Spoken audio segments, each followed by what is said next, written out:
Mutaxassis sifatida bitta sirni ochmoqchiman.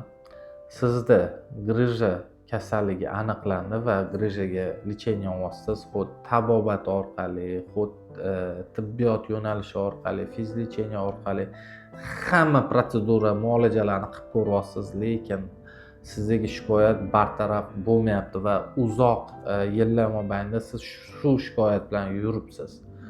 Ushbu holatda lecheniyani o'zgartirish kerak bo'ladi va asosiy urg'uni ruhiy holatga qaratish kerak bo'ladi.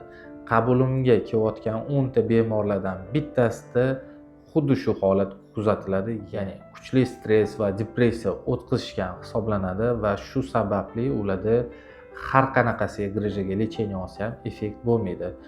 Suhbatlashib, konsultatsiya qilgandan keyin, shu narsa aniqlangandan keyin albatta ruhiy holatni o'zgartiruvchi tavsiyalar va dori-darmonlar yozib beraman va undan keyin o'sha bemorlarim alhamdulillah почти 70-80% ularning shikoyatlari ketadi va xursand bo'ladi. Avvalambor menga siz shifo topishingiz muhim, qayta qabulimga kelishingiz emas.